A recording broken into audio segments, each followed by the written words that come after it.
Welcome to a series of podcasts discussing series of films. I'm Matt. I'm Dave. In a world inundated with prequels, sequels, spin-offs, and reboots, we ask the question, do we need one more?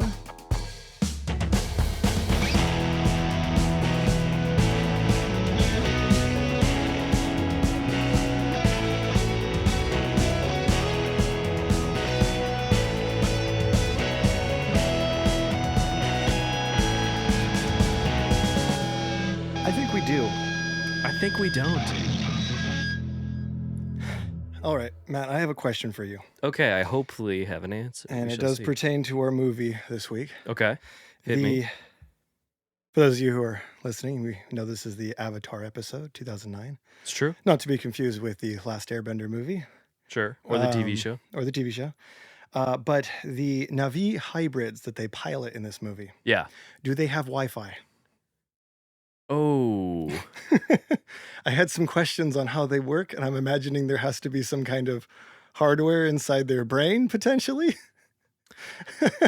I would say all science too advanced looks like magic. Are you saying quantum tech? We could say that, yeah. Are you suggesting that they are fueled by unobtanium? Well, I'm sure it's mixed in there somewhere. They're like at like the witch's cauldron, and they're like, Yeah, there's a okay, little one part double RC car, boil and dry. 2 parts Wi-Fi connector. Yeah, exactly. It's chemical There's X. a statue of like Bill Gates, like, oh, Oh no! and they're doing the like, yeah. Oh, like Loki? Like, that's pretty good. Yeah, no, he's just in the center, of, like the big tree, and then they're like doing the thing. Look, if it is Wi-Fi, their range is pretty solid. Yeah. I need to. It's Google Fiber. It's what fuels. Google Fiber threatened by underwater sharks. Yes. Have you heard about that? No. The Wi-Fi cables that we use are usually being gnawed on by sharks that are teething or something like that. Like after we Yeah, get rid of them? So it's like because we have like big underwater cables, I guess. That's like how internet works or something. And Okay. so I'm an expert.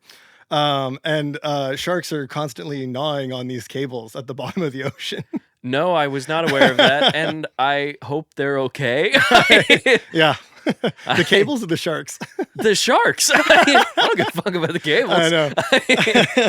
Very in tune with the themes of this movie. Well, you know. Yeah. Welcome to the Avatar episode. Yes, something that we, a series that we decided to do for season 1 relatively late in the game. Kind of, which is kind of weird that it wasn't on our radar. Well, it was because, I feel like Avatar was something that we were open to discussing. I won't say what the name of the series was, but we had a different series in this slot that we were going to do. I'll wait and hold it just because I think we'll do it at some point. Mm-hmm. But we were looking at like release schedules for movies next year, and we had gone to see, I think it was Freaky or Friday or some movie, and they played the trailer for Fire and Ash for the new one, and I thought to myself, that is going to be in 2026 because the last one was 2024, right? Yeah. So I was like, like it'll probably be another year, or was it 2024? It was 23 or 24. It was one of them. I want to say it's 24, but it might have been 23. I'm looking it up. But so I was like, we'll do it later when the third one comes out. And then I realized, oh shit. It's happening. It happens. It's coming out like in a couple weeks.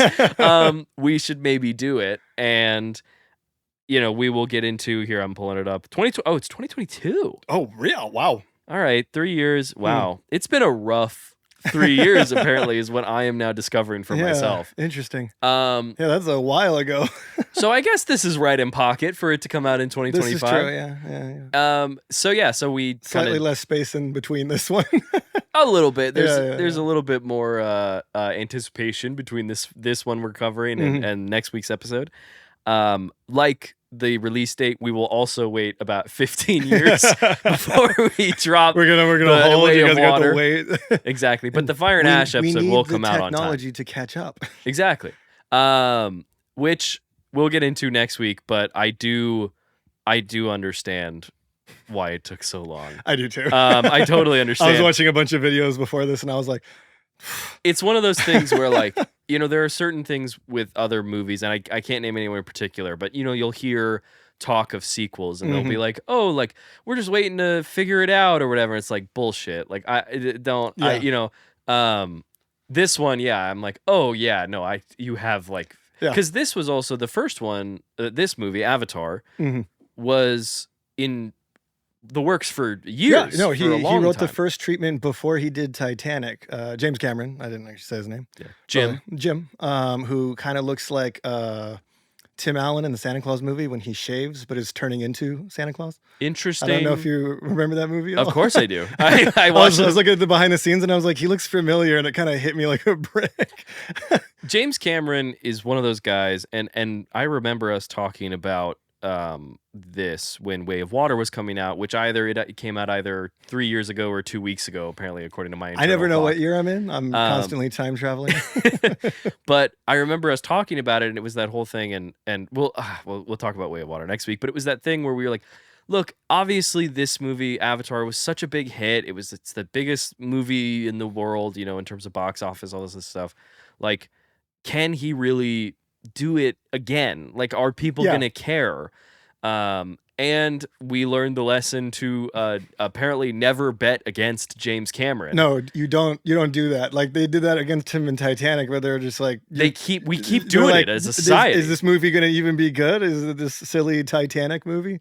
And then it's like the biggest movie of all time. I was talking about this to Laura this morning because she was like, "Oh, what are you doing for the podcast?" I said, "Oh, we're doing Avatar," and I was like, "Yeah, it is crazy that like it goes like Avatar, Endgame, Way of Water in terms of highest grossing movies of all time." Yeah. Like I was saying it's a big deal because these movies are original properties. They're kind of one of the few like massive franchises that are original that exist nowadays. Because this is 2009. Iron Man, The Dark Knight, all that stuff comes out the year before. Like, you know, we continue to get at the MCU, and like it's just wild that those two movies are so gigantic. Yeah. But in a same, Avatar is an interesting franchise, and I'm sure we're about to talk about this at some point in this episode. Oh, we're going to talk about it. It is something where Avatar is at both times iconic in its imagery and in its world, And it's like scope, I guess. and certainly in its scope, and also like there isn't a lot of cultural conscious, like there's not. I don't want to say staying power, but it is. We are all aware of it. Yeah, it's kind of got like a couple fingers on the mountain of like pop culture, and it's there and it's undeniably there. But you're like no one's hyped for these movies, and yet they make $1 billion every time they come out. I mean, I do know people that do get hyped for them, and I will say, I think I am slowly becoming one of those people. I think I might be one of those too. Okay, good. I wanted to.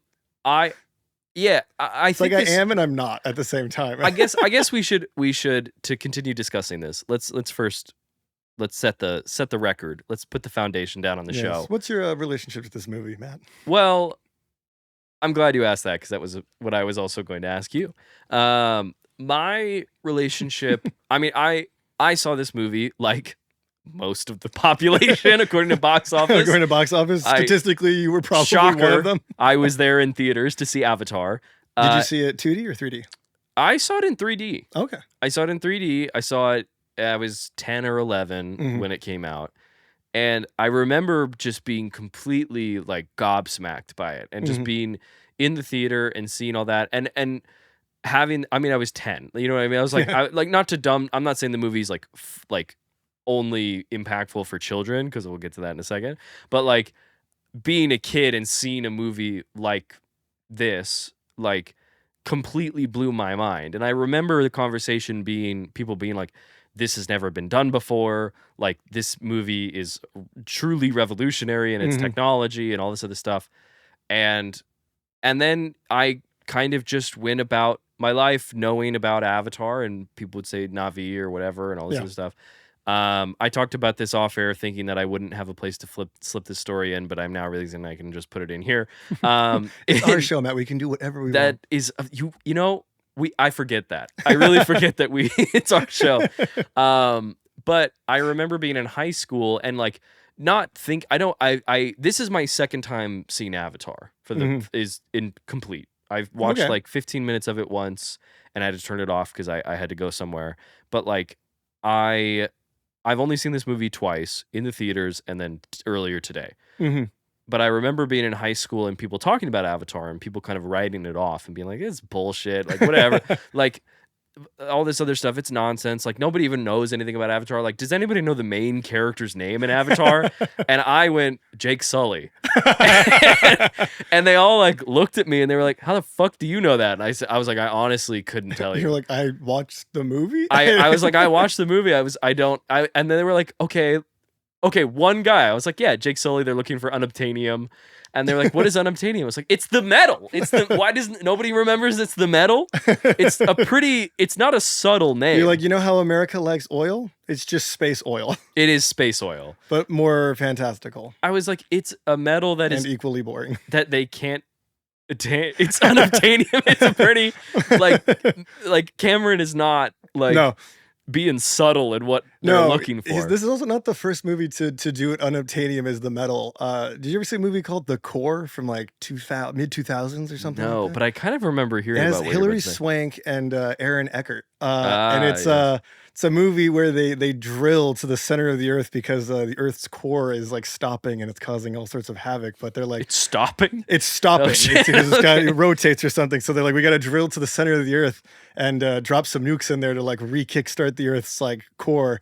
Sounds like a movie that is both good and important. It's amazing. It's like Sunshine, but way worse. Oh, sick. Okay, wait, great. It's got like more of that like Day After Tomorrow kind of energy where you're like, this is like objectively kind of stupid, but it scratches a B movie itch that's really fantastic. I'm open to that. Stanley Tucci's also in it. He's like the dickhead like scientist that's always being like, give me 5 minutes to add. He's always like kind of doing like a I'm list. better than you kind of thing in it, which is always fantastic. But, yes, love that. In that movie to build their like weird drill spaceship that they drill to it, they're like, we're gonna build it using a material called unobtanium. That's awesome. And I completely forgot about that movie until I was reading the trivia where they listed that movie, and I had a bunch of flashbacks to my 8th grade science class where I watched that movie for the first time. I've never seen it. I'll have to watch it. It's probably worth covering on this. We could do it for the show. Yeah, You're like, what we did didn't work. We have to do it again. It's true. It's true. We make the rules. We do make the rules. But yeah. Anyway, not to segue too hard on The Core. But yeah, like I was like familiar with it. I've not been to Pandora. I didn't go to Disney. I haven't been to Disney World and like seen the whole world. I've seen the animatronics and stuff. I think all that is really awesome and cool. Crazy. It's really impressive. But yeah, it wasn't until Way of Water that I really was like, this is a bit dramatic of a word, but like reckoning with my relationship with Avatar. That I was like, what? How do I feel about this?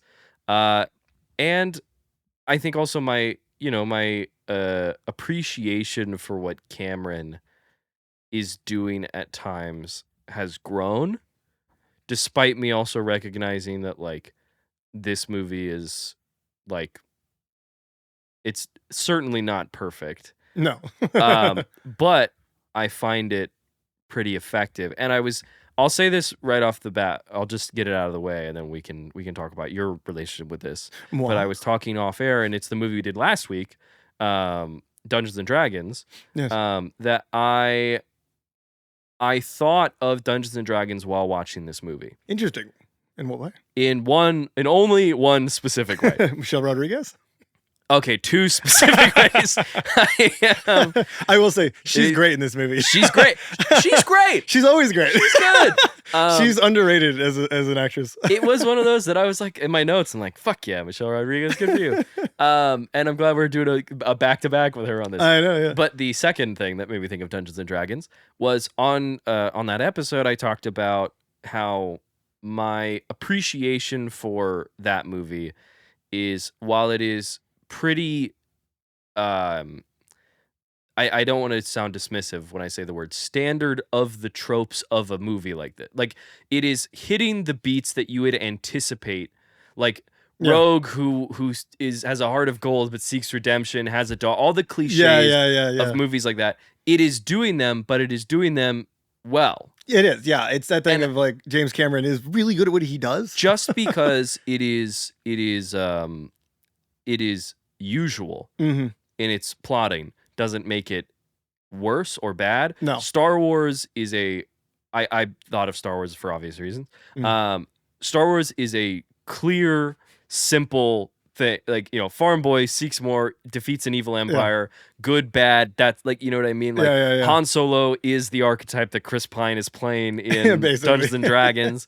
Like it's the I'm gonna sound like 1,000 film bros right now when I say it's the Joseph Campbell of it. You know what I mean? Yeah, it's a familiar playbook, but he's running those plays like really, really well. Yeah, and I don't remember who said this, and I agree with and disagree with this at times, but I remember hearing a quote one day that one day, long time ago, where it was like In a galaxy far, far away. in a galaxy far, far away, Mhm. on Mos Eisley Cantina, actually. Yeah. That it was like a movie typically, and doesn't have to be, but typically will have a complex world with a clear and simple characters, or complex characters in a clear and simple world. And It's a good quote. that is, I don't remember who attributed to it. I don't know We'll where put it came the from. name right here if we can find it. If my hand stays blank, we either didn't do it or Or it's a picture of Michelle Rodriguez. it's Just really laying down the law on that one.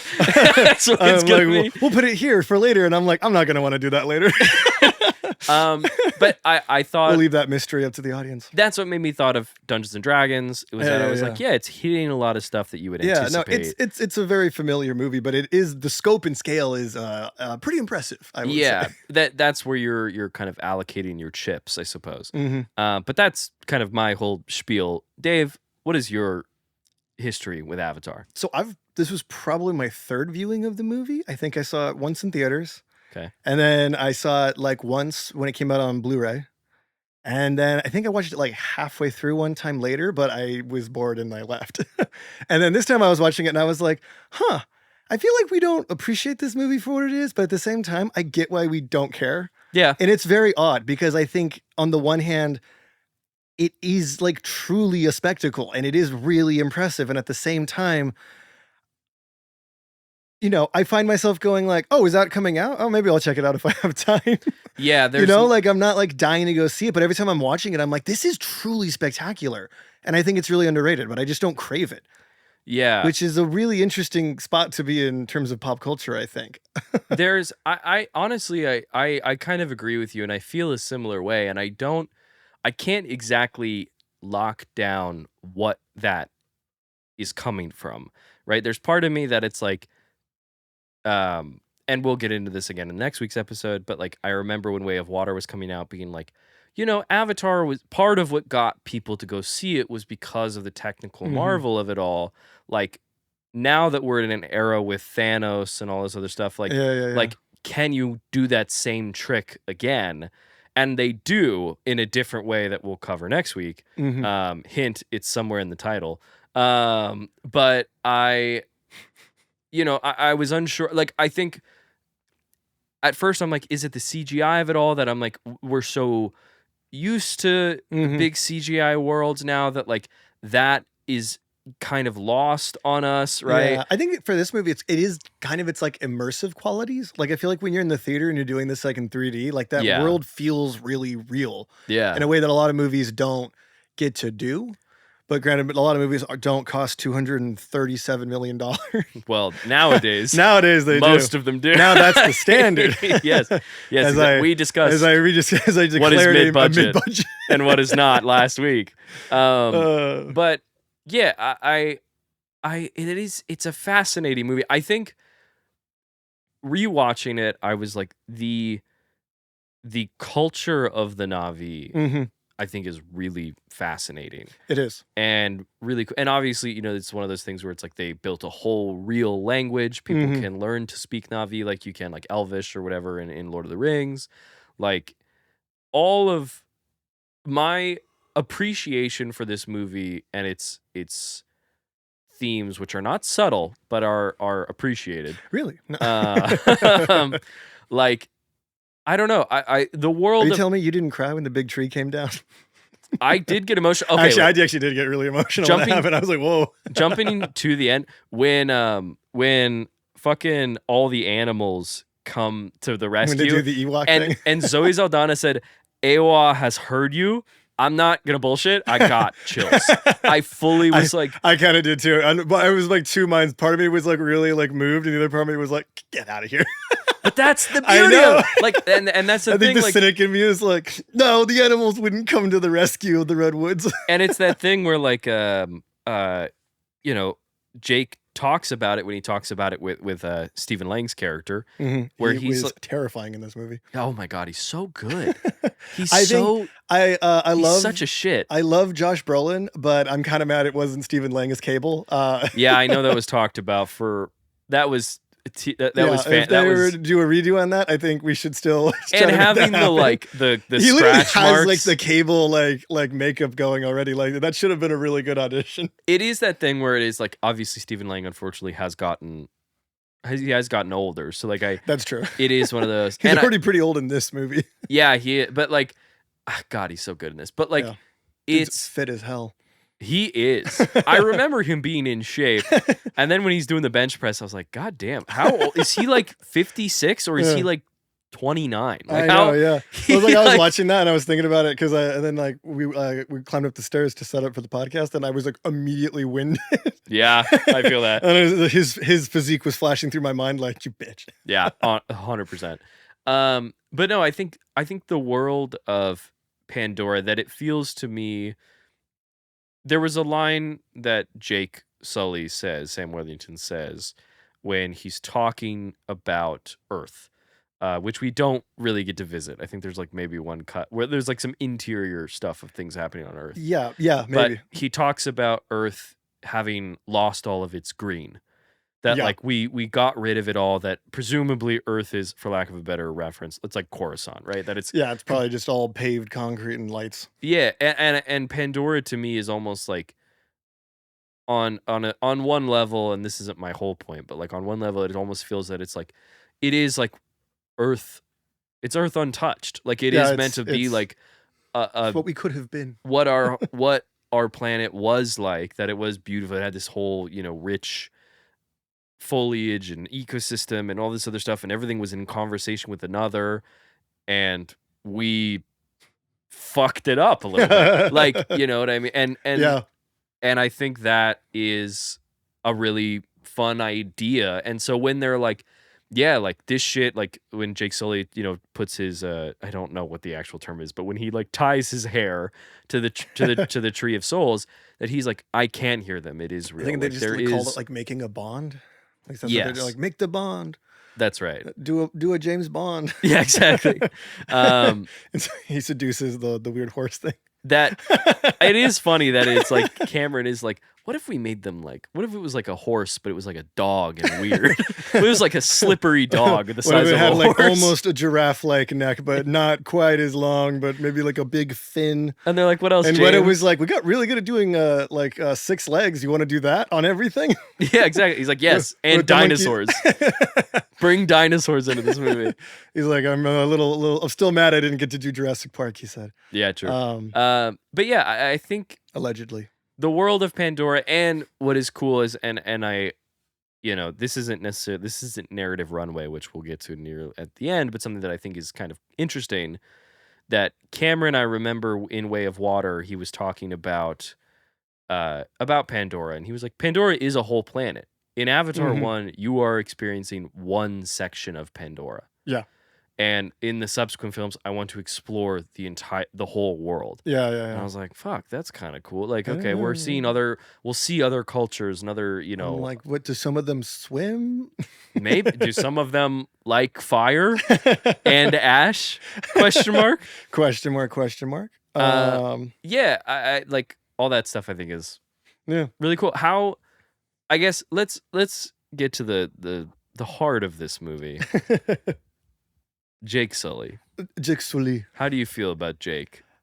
About Sam Worthington? It's funny. I think he gets better in this movie the more the movie goes. I feel like he's really good in the third act. I feel like he's really he feels really stiff in the first half of this movie, which maybe is intentional.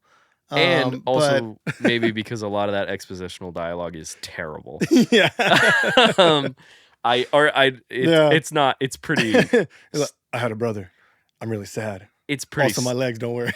It's pretty stiff. Like even Sigourney Weaver is having to dole some of that out. He's And like, I could have been Matt Damon. This is rough, man. This is rough. I think Evans also cast it. I mean, they looked for every high and low. They looked for everyone.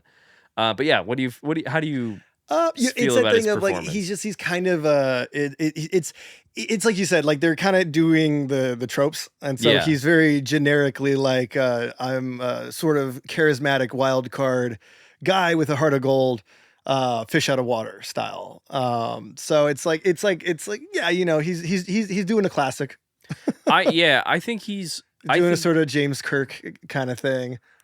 Yeah, I don't mean to be dismissive of Sam Worthington, but I do think in a vacuum, this performance I think is fine. It's good. I think it's fine. It I will works. say I think Saldana is doing circles around him.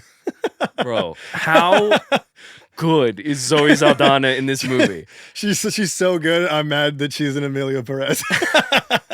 We were talking about. I know, which that came up. Was it last week, or is it might have been last? Well, I was talking about it with Laura. She was doing like, too much time traveling lately. I don't know. It's all right. Well, I was talking about it with Laura when I was talking about it this morning. I was like, Zoe Saldana in those 3 movies I listed earlier is in all 3 of them, and she was like, "That's crazy." And she was like, "You don't think of her as like." She's in a Star Trek, Marvel, this. Like, you don't think the of queen her of the box office somehow. and you don't really think of her in that way, even though it's true, or at least I don't. I'm not like, oh yes, it's like franchise actor Zoe Saldana. It's like because it's like weird because every franchise she's in the you know the franchise isn't like rested solely on her shoulders. Technically, like of them all, like maybe Guardians is probably the most, but at the same time, it's like when she's a pivotal part in the Avenger movies, but it's like in a very contained way. Yeah, I mean, Avatar, it's like, you know, Iron Man and Thanos are like kind of, you know, hogging the glory of that franchise, and then, you know, Marvel is an ensemble, Star Trek is an ensemble. Yeah, and then Avatar, it's like even with her having even a ginormous role in this movie, she's basically co-lead. Yeah, she's co-lead, but it's like this is like even this movie isn't even like Sam Worthington's franchise. It's a James Cameron franchise. It is. It's like rested solely on his name, which is kind of an interesting, you know, space for this franchise to exist also. Yeah, it's bigger than an actor or whatever. It's like Star Wars being solely tied to Lucas over, you know, Hamill or Ford or Fisher, even though they're like the leads and everything. Yeah, I agree. I also like, yeah, but she is really stellar. She's doing some A+ work in this movie. She is. And also, I mean, obviously there's with that performance, obviously there's the performance capture of it all. So like there's her performance, there's also the animators that are help putting that performance together. The crazy people over at Weta. Yeah, like the details that I was looking at, like even little things like when they're in a conversation and you see their eyes kind of jittering, which is what people do when they look at it. You look at someone, your eyes kind of dart back and forth. And so it's even the details of that. Like micro vibrations. Yeah, that you're focusing on both eyes, so your eyes kind of dart back and forth a little bit. Kind of like the 3D cameras used to make this movie. Interesting point. Transition? No. But yeah, you're in the middle of a point. I think that marrying of those two is really phenomenal. Like at no point, obviously, this world is completely digital, you know? Yeah, like pretty much. Maybe I think it's maybe it's a 10% it's a of this 60 30 10 is I think what the numbers come out to or something. Okay. I don't know what the 10 is, but it's the unobtanium. I guess the 10 is the 10% is probably it's the unobtanium. No, it's like 60% the soundstage, you know, VFX up, and then there's the like 20% or no 30% is like the practical stuff with just like the people, and then I imagine that other 10% is just straight up just fully CGI, no mocap. Yeah, that's involved. fair. I mean, despite all of that, I am fully bought in to the world. I think Cameron does a really good job of making everything feel cohesive. It's cohesive. It's like thought through. It is a little derivative. Yeah, I remember when this movie came out, all I kept thinking is like, motherfucker, he just ripped off Halo. it definitely looks Which, a lot like I'm Halo. also like, I will There's some mourn the fact that aliens James Cameron stuff. never did a Halo movie. But they're in conversation with each other. I feel like his turn at aliens is like Yeah. kind of set the tone for stuff that would come in Halo. So it's kind of Obviously there's the mech suits the mech suits in and this, everything. which are kind of similar. Not which not are also aesthetically in, like, similar, but but you they're can also draw a like line. they're also in like the Matrix movies. Yeah. Along with just the concept of I'm putting my brain into a machine and then sending myself somewhere else. I think I do agree that all that is you can kind of point to other stuff, like how you could point to Lucas with Star Wars. Yeah, exactly.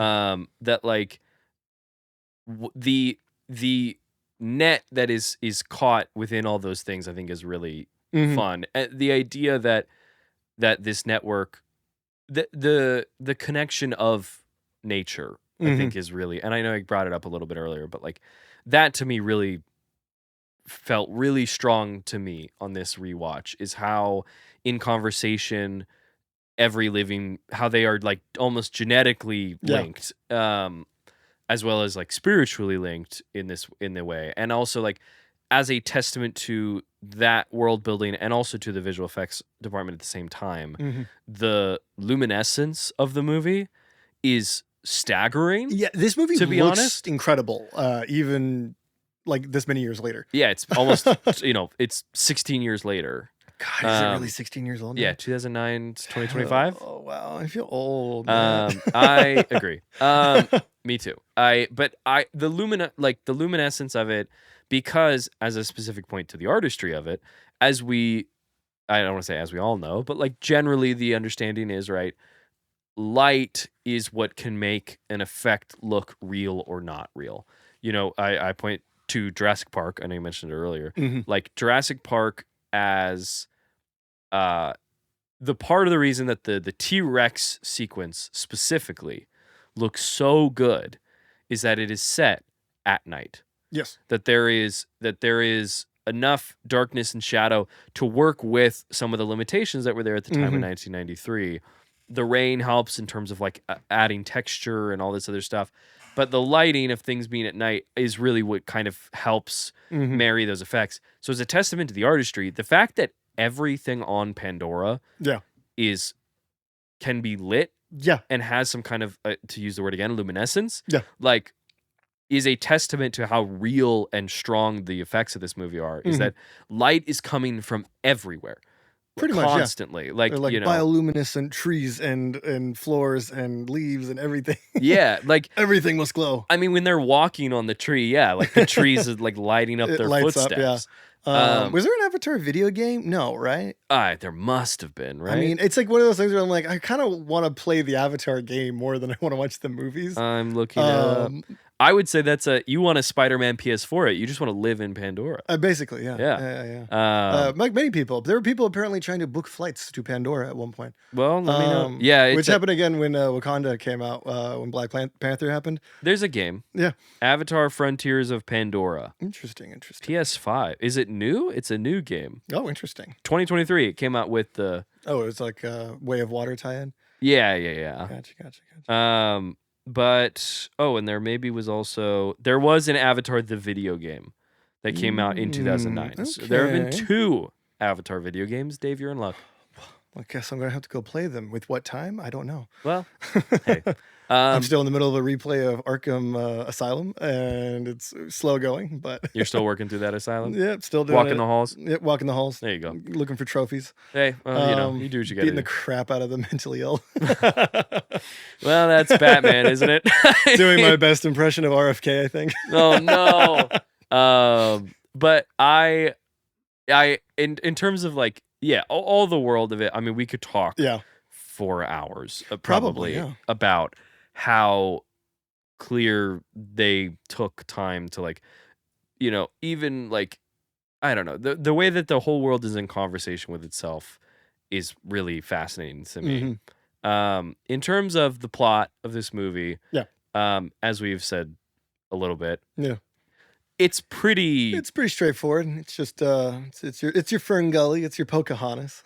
Exactly. It is I mean it's also, a bit of a white savior movie. Just a little bit. Yeah. You know, The white savior becomes a blue savior. Yes, he does just fully, engross himself in the culture. Can I read a quote from James Cameron on Why Blue? Sure. I had to save it because I just thought it was really, really funny. Was he just like, fuck it, I'm James Cameron? I don't know. No, so basically they were going through all the ideas and stuff, and they were kind of going like what colors and aliens and stuff, and they were like, they ruled out green pretty quickly because it's been done to death, and like the Hulk movie was coming out and Avengers was on its way, and they were kind of like, let's not do green, and then they were kind of running through all the other colors. They're like, SpongeBob's yellow, so no yellow. And then James Cameron's like, I like blue, and blue hasn't really been done yet for an alien, so we'll do that. But also, he has this memory of his mom telling him a story about a dream she had. Let me see if I can find it. Let's see here. Purple is my favorite color, but I figured we'd use that one for one of our main bioluminescent colors, which we did associating with AWA and anything sacred to the Navi. Cameron also settled on blue for another special and more personal reason. Quote, also, my mom told me about this dream she had where there was a 10-foot tall blue woman with 6 breasts. Cool image. End quote. The director continued. Sorry, keep going. We'll just let everyone bask in that image for a couple seconds. And then new quote, I drew her, but the 6 breast thing didn't come out looking as good as it sounds. Plus, it would mess with the rating. So, anyway, blue. End quote. So thank you, Mrs. Cameron. That's hilarious. And he was like, kind of a cool image, and then scribbled it down. He was like, it doesn't fully work. Kind of, I don't know. That's such a fucking funny quote. That's hilarious. I say this with love. What a weirdo. I say this with love. I fucking love James Cameron. He is undeniably good at what he does, but it's also funny just listening him talk about things. It's also like it's such a wild thing. I mean, obviously Terminator also happens in a dream, right? He says he has a dream of a metal face escaping through fire. Yeah. He wakes up, draws it, and he's like, great, what the fuck is that? He's like, I got to tell its story, bring it to life. There you go. Pull it out of my head or something like that. I mean, there is that quote of him being like, they were like, do you go to the movies? And he's like, no, I don't, because the best movie theater is in my head. And he's like, I go to sleep and I dream movies. And I was like, if you weren't James Cameron, I would be swallowing that line a lot differently. I would be a lot more like, all right, fucking, I'm still a little like, okay, that's crazy. But you did make Terminator and Aliens, so I guess I'll have to give that one to you. And create Avatar. So yeah, credit where credit is due. But the plot is it is obviously, it's not nothing. Like, it means something to what Cameron wants to speak on about imperialism and about corporatization and about environmentalism and all this other stuff. And I think, again, it may not be subtle, but I think it is still really effective. I agree. It's bizarre because I remember thinking like, I've seen this movie 1,000 times, but like I enjoyed it. And then like watching it now, I'm like, this movie's like weirdly underrated for what it is, I think. Well, even like the moment, which I kind of I stood out to me, when Giovanni Ribisi, who's playing just the most perfect piece of shit. He's the perfect Wall Street douchebag. Just such an asshole. It's so funny when he does his little Charlie Brown walk at the end of the movie. Like when he's getting boarded on the copter, he looks like a little boy that was sent to timeout. He is so hands in pockets. Like, oh my God. If we just, we throw anything out the window, it's going to land on some sacred fern or bush. So that line, I was like, just tell me how to move the blue monkeys. It's like, damn, dude, calm down. But when the line that stood out to me, one of the things that stood out to me was when he was talking about the tree, when you find out really why they're there, that he's like, I don't understand. He's like, we build schools, we teach them English, we tell them we'll build roads, and like they just won't leave this fucking tree. Anyways, it's because there's like hundreds of millions of dollars worth of things, and it's like, you're not seeking anything noble, you're simply seeking profit and destruction. Yeah. And that the idea of No longer relevant today. no, nor in history that people It's an archaic idea. will faux show signs of hospitality and peace Yes. to just Here, decimate an entire culture. I'll trade your land for some beads and disease. How does that sound? Yeah, well, it is. It's just, I mean, it's all the writing's on the wall. It's all right there. Like we don't need to even say it. Like the idea of like, yeah, like obviously, like I appreciate, and he does this in Aliens, like, and Skynet to a degree is similar in ways that like Cameron is taken. He pops in every couple years to just say fuck corporations, Yeah. like just full face, like Pretty full much, yeah. chest.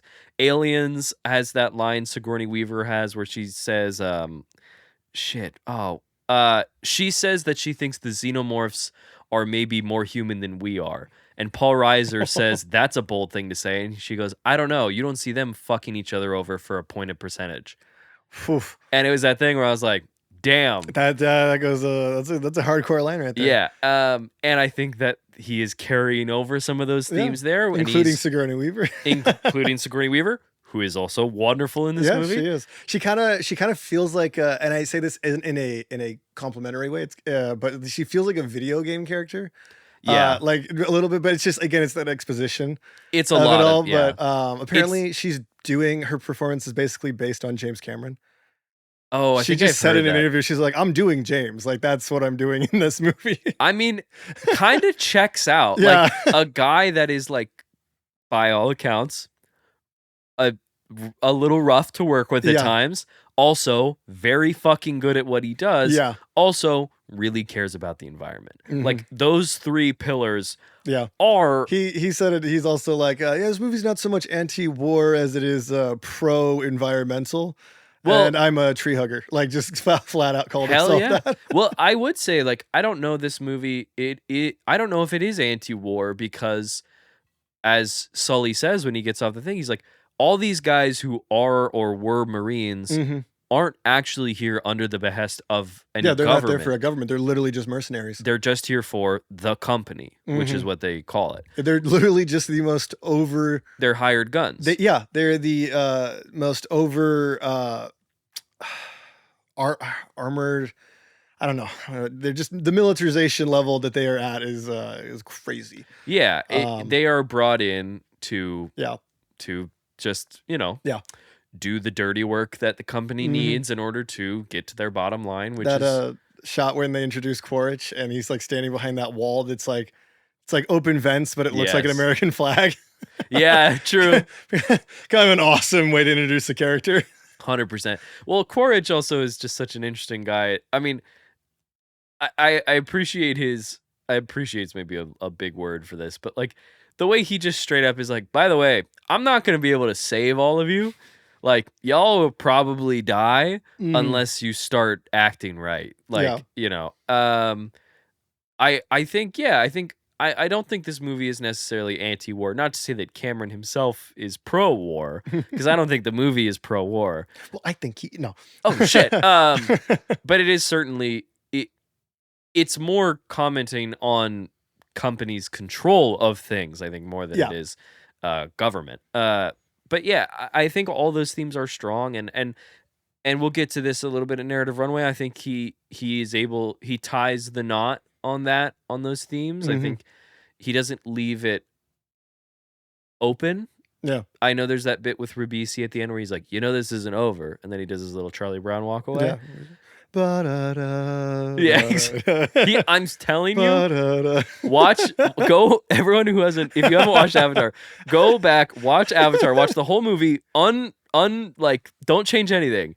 And then the second you see Ribisi walking down with all the group of people, pull out your phone, play the Charlie Brown, that song that he just played, and then just do that part. It is identical. It is the Charlie Brown walk. That's so funny. Ribisi kind of feels like a Charlie Brown that grew up and got like really bitter. he seems like he can throw out like a good grief. Yeah. He's doing his like chewing gum thing. True. But I will say, in terms of, this movie I think does kind of earn Sully's growth a lot of the way, despite It does a good job with that. the performance maybe not being as it being fine. Mhm. Like, I do think it takes time to really like have him grow and appreciate Yeah. this, and I think the movie wants you to grow and appreciate this and view a world that is, you know, has its own value and all this other stuff, despite it not being one that you know what I Mhm. mean? Like, it's not just like Star Wars is great at being like, hey, do you see that weird fucking thing? Yeah. Anyway, like Star Wars has that in spades, and it Yeah. rules at that, and that's part of what makes Star Wars so fun. It is. No, the world building in this is extremely competent. I remember when we were watching Man of Steel earlier this year, I just remember thinking like, what is this Krypton? What is anyone doing? Why? Sure. What I think I read something that they were like, oh yeah, they've descended into the mines, and I was like, oh, is that what that is? Oh yeah. Gotcha. Okay, interesting. But like in this world, I'm like, I actually believe that I could go there, even though I don't understand how it works. Yeah. And I have questions about the Wi-Fi in the brain That is fair. concept. But I appreciate that the rules of that are at least consistent. It's just a thing they can do. So I'm like, Yeah. all right, like, hey, we're hundreds of years or whatever in the future. Yep. They figured this out. Don't worry about it. Yep. Yeah, I think all that stuff, and obviously I know they say that it's like I think it's like Navi and human DNA, which is why they have five fingers, and the Navi have and they have 4. broader chests too. Yes. The human hybrids at least. Yes. Um, Yeah, I think all that stuff is good. I love the sequence of Sully waking up in the Avatar body for the first time. Sorry, say that again. In his Avatar, Sully Avatar waking body. up, Okay, when he like bursts out the door, he starts running, all that stuff. I think that whole sequence is really great. it's pretty great. Although I will say, like, as a guy where they're like, yeah, you know what? We spent so much money on the thing, and so we're just gonna get the twin brother to do it and stuff. And they're like, we don't want some like trigger happy asshole. And the first thing he does is like just get up and go, I'm walking. Yeah. Well, even I mean, they're like, you don't want to like do the test at all? We'll let you run in like literally 10 minutes. Do you want to take it slow? And he's just like, nah. well, it's the joy of getting back that ability. You know what I mean? Like, I think it's the feeling of freedom. Yeah. Of like that Wiggling your revelation of toes him. in the dirt. Him seeing all that, I really like that shot a lot. Like That shot's really good. It's a good moment. It is, and I like think when he almost runs into the mech, and the dude's like, "Hey, watch it." yeah, what are He's you like, I'm walking it? Yeah. I love all that. I think the flight sequence, all the stuff with the flying, all the flying is really strong. fantastic. The action is there's so much going on in that third act. Yeah, but everything is so clear and competent. It is. It doesn't have like the Bayhem problem where it's just like a cacophony of like dust particles and fire and noise. Metal. Yeah. It's pretty. What can we say? James Cameron's good at what he does. Guy knows how to shoot an action scene. Yeah. All that stuff I think is. Would we expect less from the guy that gave us Terminator 2? Probably not. Probably not. I love that we put paint on Michelle Rodriguez's helicopter. Yeah, at the end. Yeah, that's cool as shit. It's pretty cool. I did not. I forgot how quickly she is killed. Yeah. I was really sad. She is shot almost immediately, and then spends like 5 minutes just like hanging in the air, and then explodes. Like she's like, oh no. It's a bit unfortunate how that goes out. Like, do you think they're gonna find a way to like drop her mind into a Navi anytime soon, or probably? I would love that. I'm just like, no, you just bring her back. You brought everyone else back. That's the thing. I'm like, unfortunately, I don't know. Probably not. I don't think it makes sense for her character, but it would be. Well, it's like excuse me. Wow, I just yawned. It's been a while. So it's like, is she gonna come back? And I guess we'll talk about why Quaritch returns and how, and the reasoning for his return in the sequel. Mm-hmm. But there's a reason why I suppose he's brought back. Yeah, I think that this movie, despite it being deeply long, it is pretty. I think all the scenes are really well paced. I think part of that is because it's structured as a lot of long sequences. It is. Well, it's like a proper epic. It like is very reminiscent of like a Last of the Mohicans or like a Ben-Hur or like it's owning Ten that Commandments. genre. It's doing the like ginormous scale, long form storytelling, and so it's like I see why people bump up against the length, because I certainly bumped up with it at different parts of my life. Yeah. But like this run through, I really was like, it's just kind of like hanging out in this world is like, I think part of the magic, I guess. Cameron is, and Lucas is a lot like this too, where like character is not unimportant to them, but it's not A priority. it's not their most important. Like, this movie is very clearly like, I want to create this world, Hmm. I want to evolve this technology, and I want to discuss environmentalism. Yeah. The characters are simply conduits for those goals. Yeah.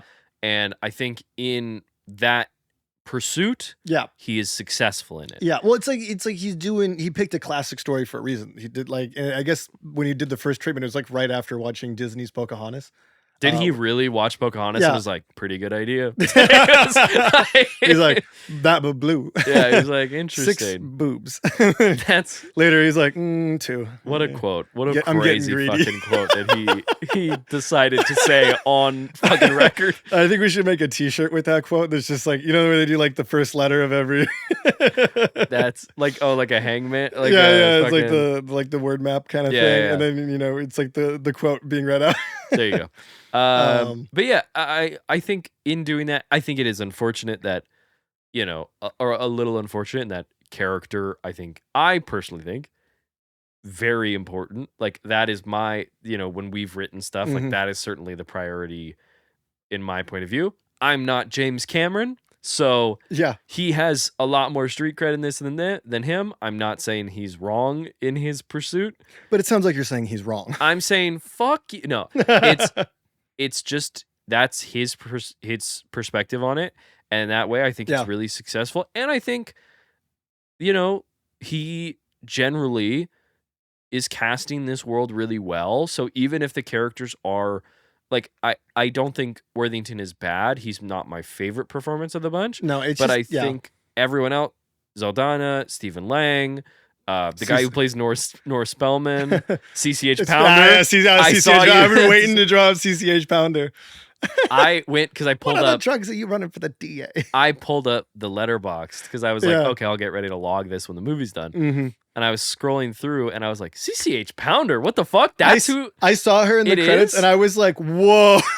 Laz Alonso, Mother's Milk from The Boys, is in this. Yep. He plays. Is he Tietzu? Yes, he is. Yeah. Okay. Yeah. And then we have Wes Studi, who's from The Last Mohicans. He's Saldana's dad. I forgot. Oh, really? I forget, the tribe leader. Yes, he's yeah, in it. Yeah.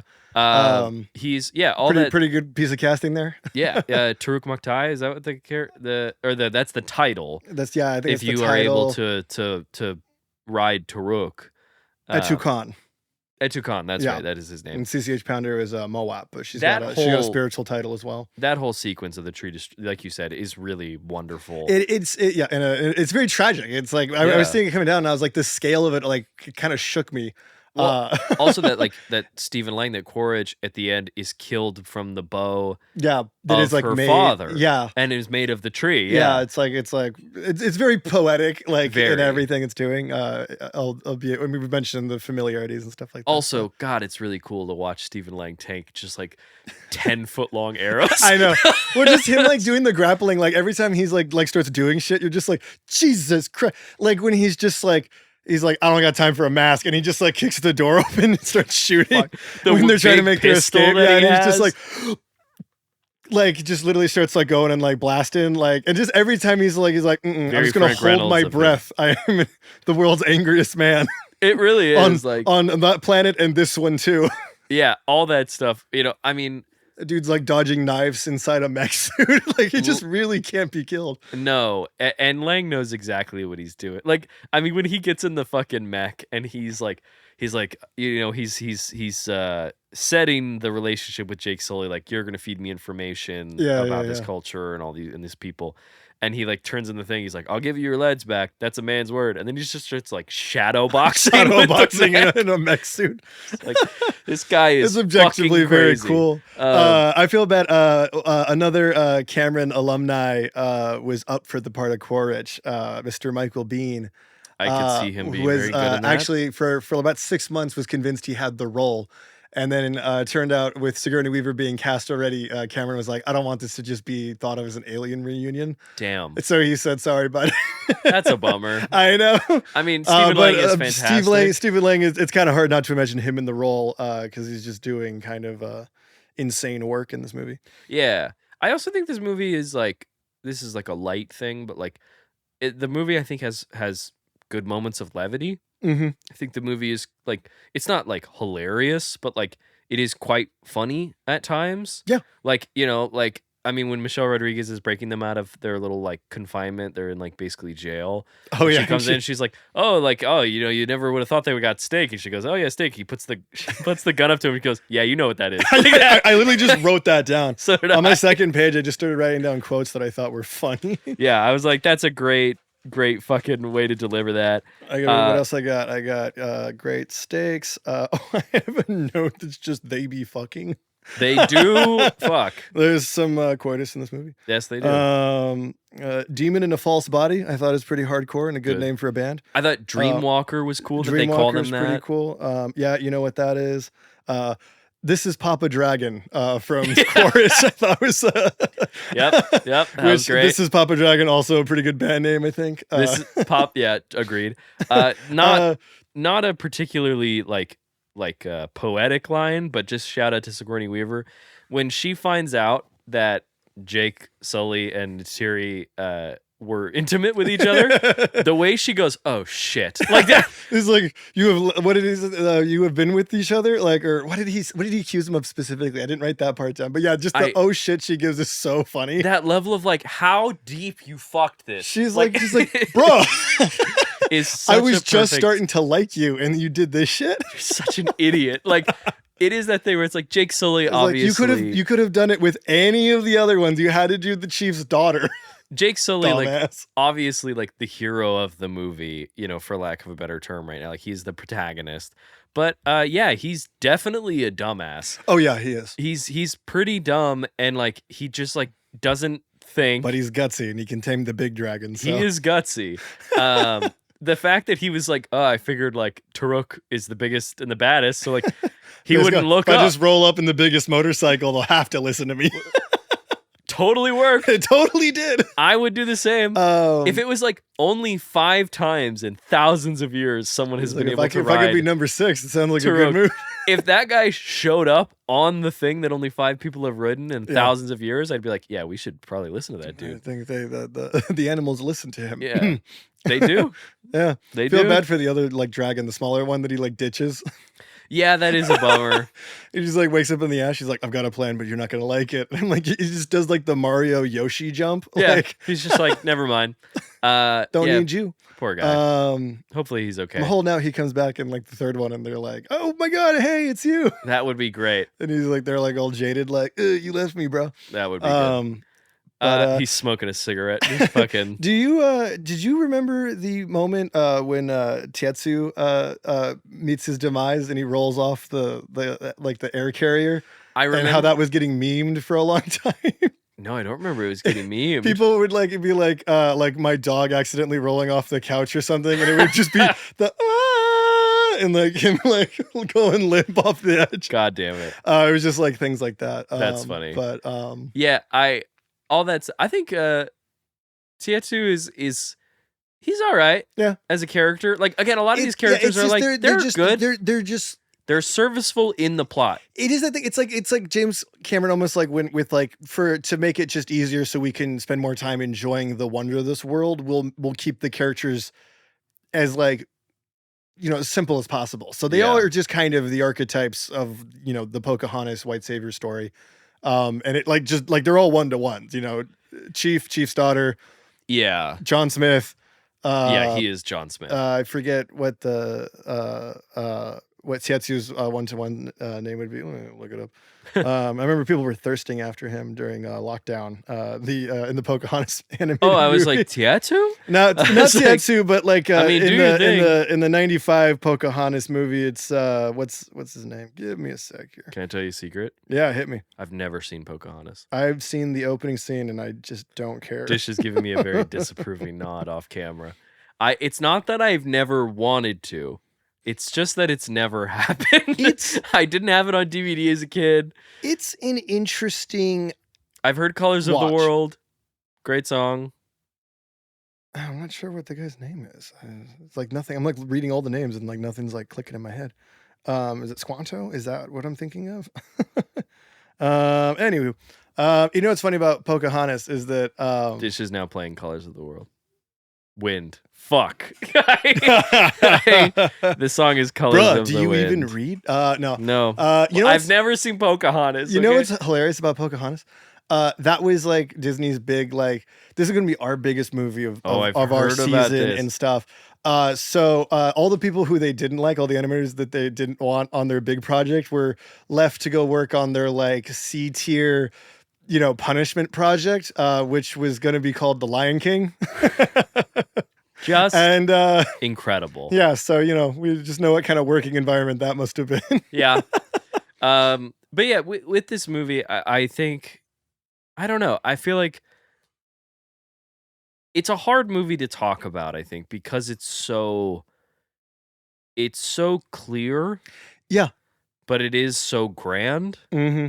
And I do think I miss epics like that. Yeah. Well, we're getting more of them.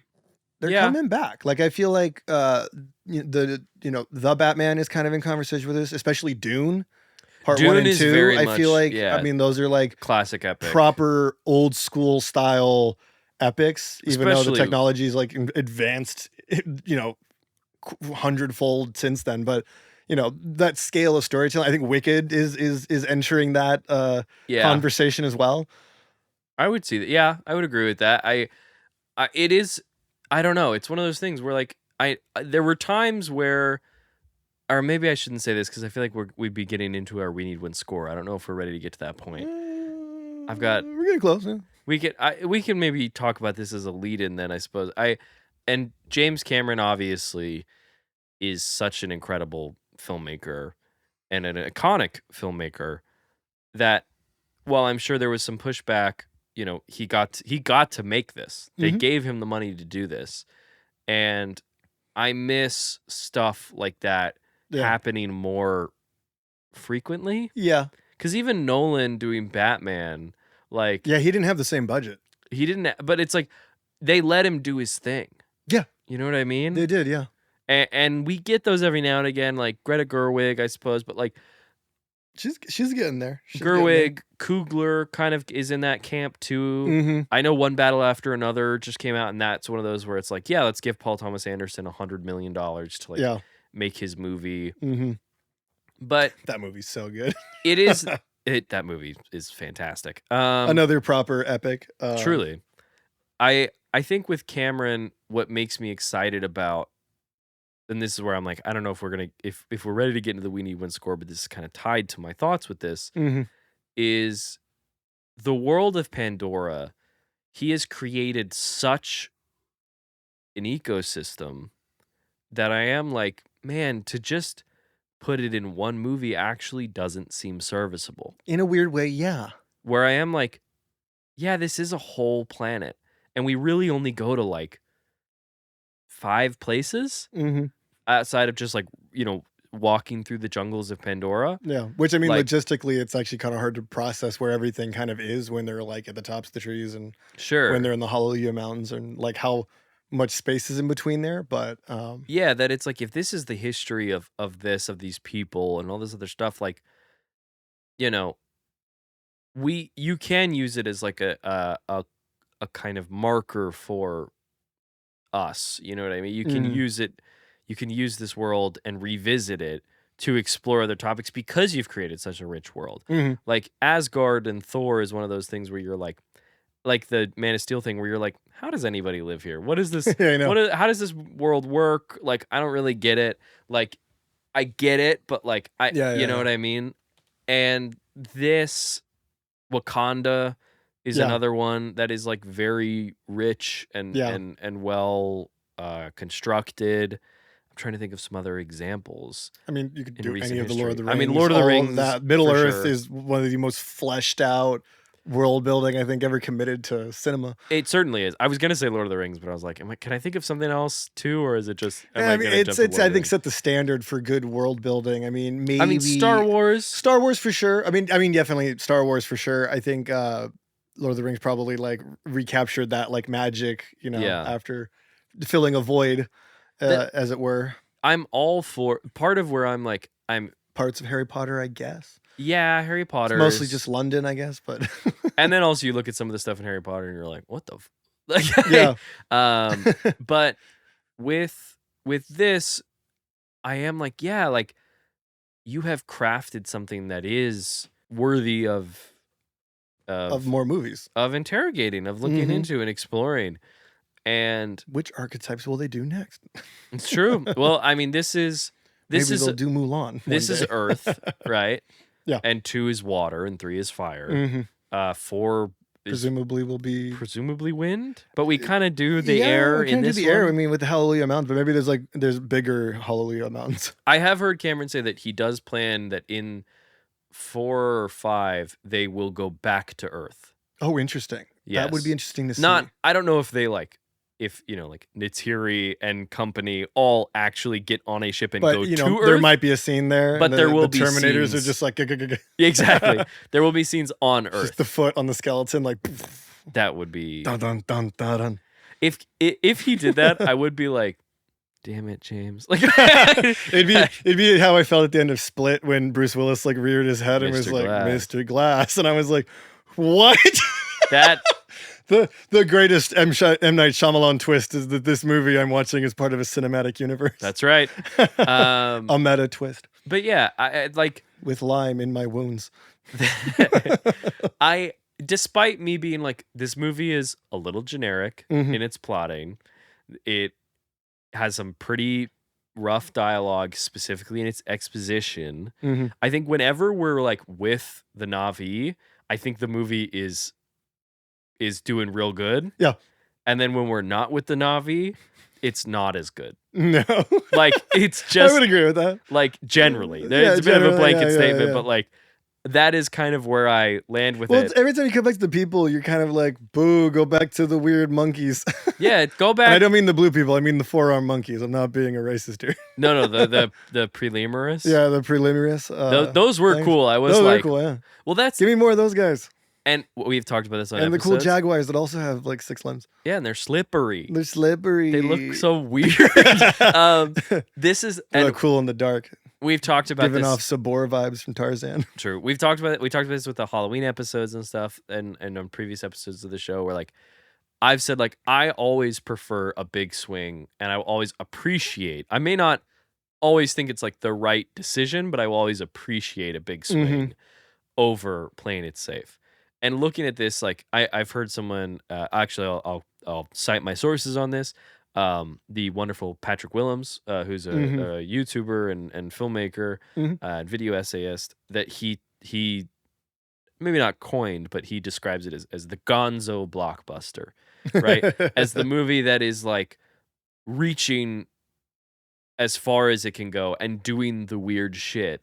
Because if you have the money to do that, you should fucking do it. Honestly, yeah. You know, and this is one of those where it's like, those movies don't always work or specifically don't always pay off.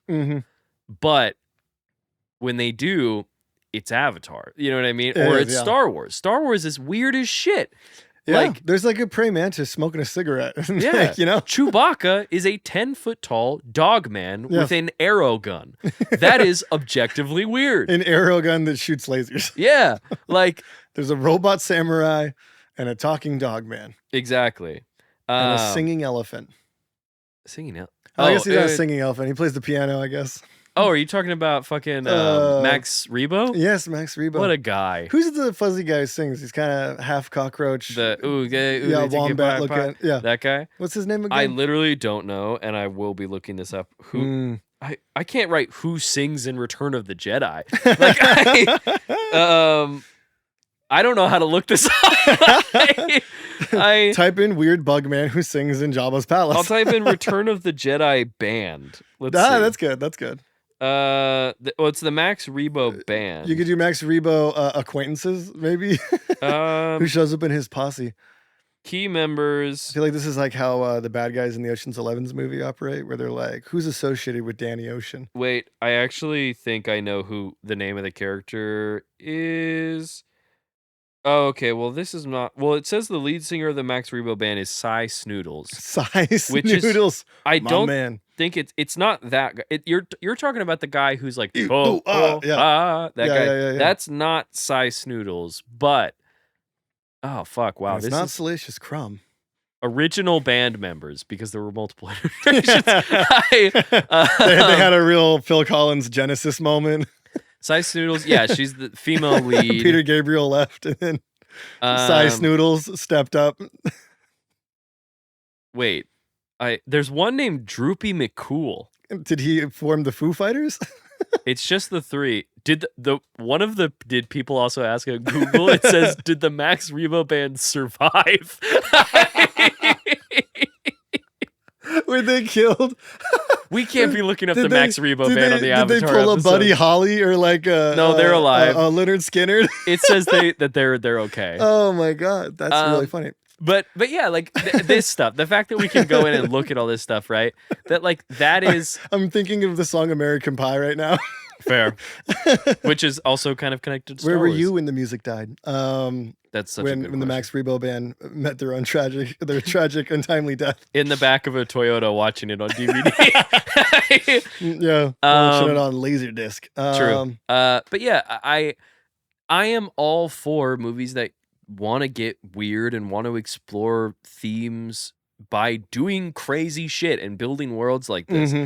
And so I am willing to accept. I'm willing to forgive and accept a pretty standard structure. Yeah. And pretty stock characters, because clearly the movie has different priorities than, I don't know, like a Noah Baumbach movie. You know what I mean? Like, yeah. It's just a different aspect of it. So I that's kind of where I feel about. I don't know. That's kind of where I stand. I don't know how you feel. I don't feel like I've been talking for a sec. I mean, yeah, I have like a similar thing. I think this movie is, again, it's like you said, it's very effective, but it's a little derivative of certain things, which I think will affect my score. Going to the We Need One score.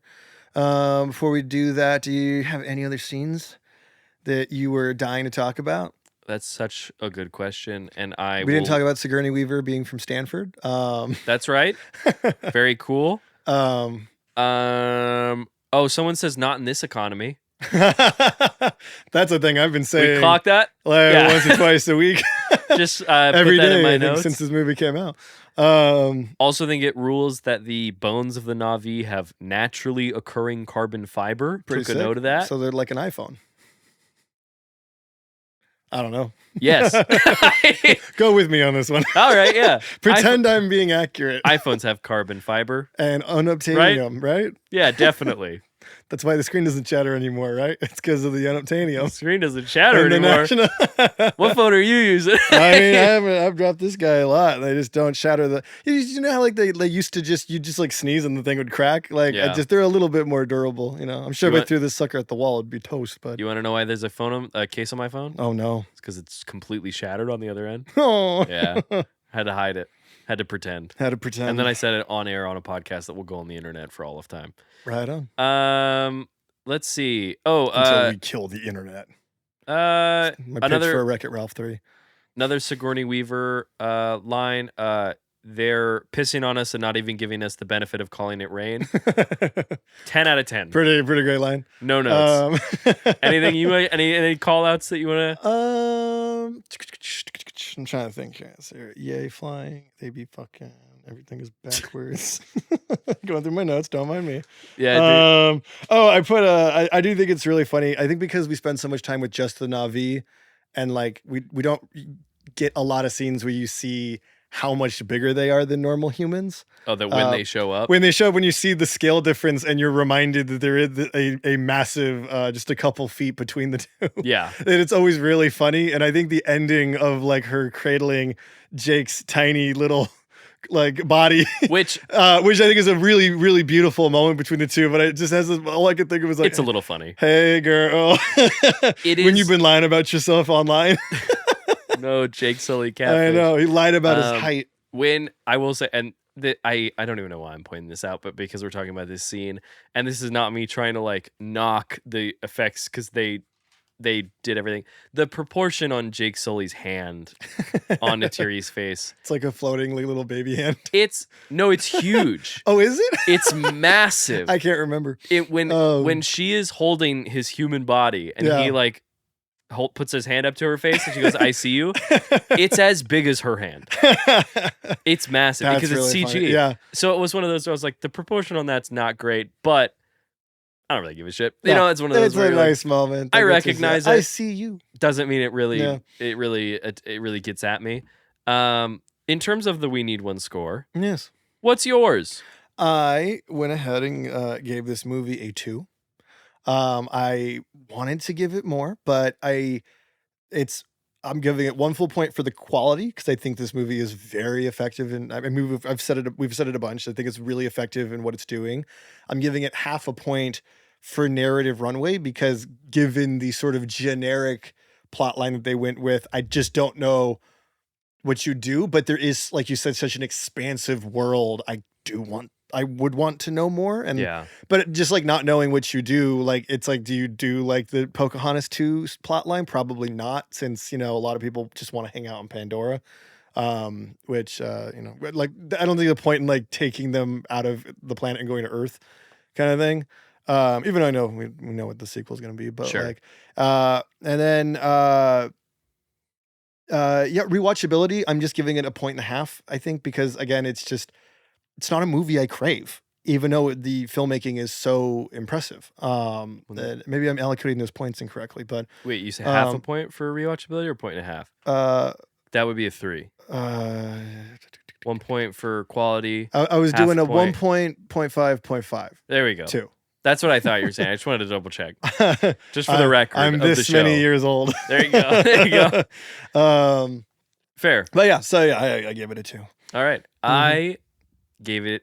Oh, well, I guess you've kind of knocked down all the rules. I realized we didn't do the thing, but we don't have to do the thing. Yeah, we've done the rules a bunch. I mean, Yeah, you get it. You guys get it. You get it. We get it.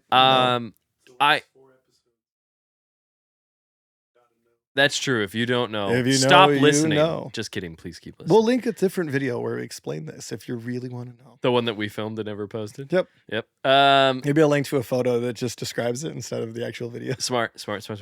The footage will never see the light of day. It's true. It'll just sit on. Not because it's bad, just because now that we haven't done it, I feel like we have to bury it on purpose. Now that we've said we did it and didn't release it, it would be funnier to not release it than to release it. It feels like a bit that we have to run into the ground. It's true. We'll just keep naming crazy shit that actually happens on it. We're like, yeah, Jake Sully appears. Yeah, Jonathan was there. Jonathan was there. It. He finally, you guys actually just missed him. He literally left. I know, he was here at the beginning. He said he couldn't stick around. He had a long drive. I have to go feed my cat. I had a long drive, but he was so late, Yeah. My score. I gave it a 2.5. Okay. I give it a point for quality. Mhm. I think it is really well paced. I think generally the performances are good, but despite some exposition that I think is a little tricky, I think it's able to it moves past it quick enough. In terms of rewatchability, I did give it the full point. Right on. In rewatching it again, I'm like, yeah, this is a movie that you would like. In terms of like, am I enjoying what I am seeing? I am. I think the world itself, like the footage of it, like it's also one of those movies that I could see like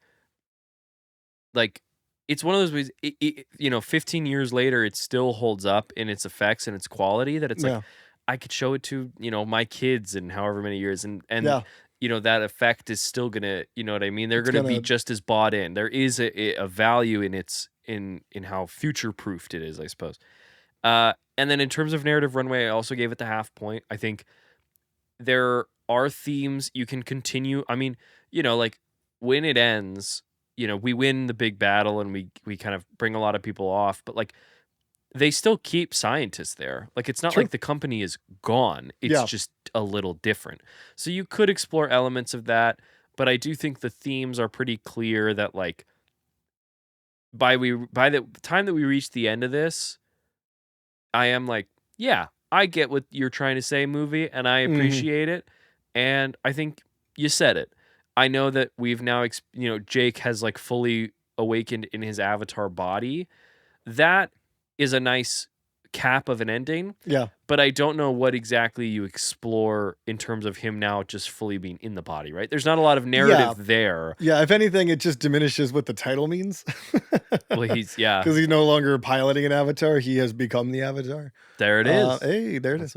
But So like that part, I'm like, Master of all 4 elements. true. Well, we'll see what that 4th movie Yeah. is about. If Perhaps he'll disappear for 200 years. that would be absolutely fucking Trapped in a ball of crazy. ice, as it were. That's true. But yeah, so that part I was like, that didn't necessarily light off any flares in terms of like where the story could go, other than he's just now living in the world. But the themes of corporatization and imperialism are definitely things that you could continue to explore. The world of Pandora is something that I'm like, yeah, like Cameron seemingly knows way more about this world than I do. Yeah. So if he thinks that there is value in that, he's a smart enough guy that I'm willing to humor that, for lack of a better word, and like want to. I'll humor you, James. Oh, go ahead. Oh, James. you think with Titanic and Avatar Sit and back Terminator, and blah, blah, drink blah. my tea and wait for you to impress me. I'll humor you. But yeah, like for lack of a better word, I like, know. that it's like let's see what else is what's in the tank. So I give it the half. I think there's potential. Yeah, but I don't agree. Yeah, think there's a lot of potential, but I'm just like, yeah, that's kind of how I feel. I'm like, yeah, I feel like I've had a full meal. Mhm. You know what I mean? Nice. But yeah, All right, that was Avatar. That was our Avatar. What's our final score for seal of approval? Well, as on the we need a score. As we all know, if we each get an allocated 3 points. Mhm. If we give all 3, it reaches 9. We all have the ability to give a bonus point to bump it to 10. Mhm. And if the collective score is above a 5, that means that the official statement of the podcast is that we need one more Mhm. of insert film, in this case, Avatar. So, out of a possible 10 points, Mhm. Avatar gets little Navi drum roll. That seems insensitive now. We can take that part back. Yeah. I'll be like,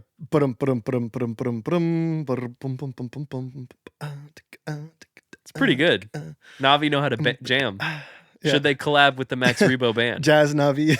But it was a little bit of like a. I'm into that. I'm into that. Scatting. Yeah.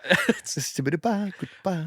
Out of a possible 10, Avatar gets a 6. Hey, so it's a seal yes. Of approval. It's a yes on this show. And good fucking news, guys. One came out either There's 2 cookies? weeks or 3 years ago.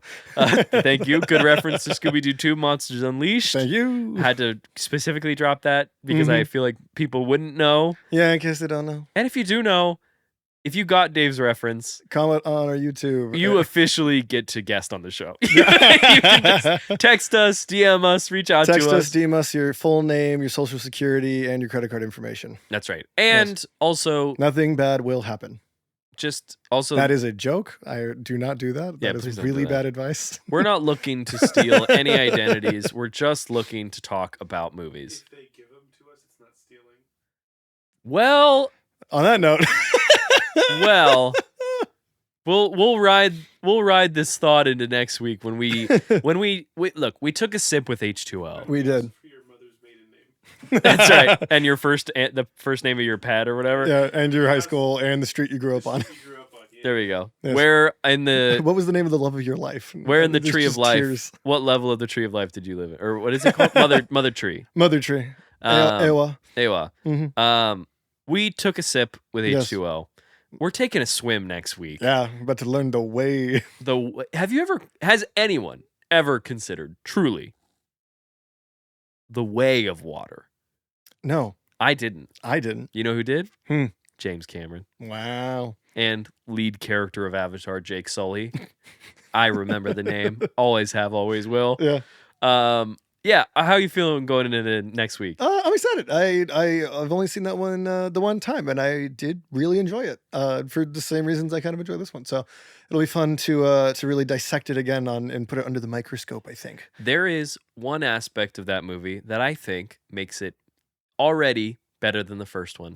What is that? The water? I'm not going to say. No, okay. I'll say it next week. Tease it till next week. I've told you guys off air. Matt, no, you can't do this to me. I'm teasing for next week so that these people listening, either in their car or at home or on their break, whatever you are, you'll come back. Because there's one thing that I think makes Avatar: The Way of Water a superior film. Interesting. Is it pivotal? Is it trivial? Guess what? It's both. Is it wet? It's all three. It's literally all three. Those are your teasers. I think it's wet. It's my money's on. It is both pivotal, trivial, and wet. I guarantee that. And we will touch on it later. More blue, more wet. Dude, that should have been the sequel. More blue, more wet. That sounds terrible. That sounds like the name of a porn. Anyway, but yeah, get ready for next week when we learn the way of the water. When we learn the way of water. Alrighty. Well, that's it for us, guys. We'll see you next week. I'm gonna go hop on my Banshee. All right, I'm gonna go and learn how to sing in whale tones. Interesting. So I'll be watching Finding Nemo next, I think. Smart. In the same universe. Yes. Yeah. See you next week. Thank you for listening to We Need One More. Be sure to follow us on socials like TikTok and Instagram at WNOM Podcast to stay up to date on upcoming episodes. And feel free to join our Discord community where you can share your thoughts on the movies we're watching together. That's going to be at WNOM Podcast server with a link in the bio. Don't forget to comment, like, and subscribe. That's the best way to support the show and to let us know that you need one more. We'll see you next week.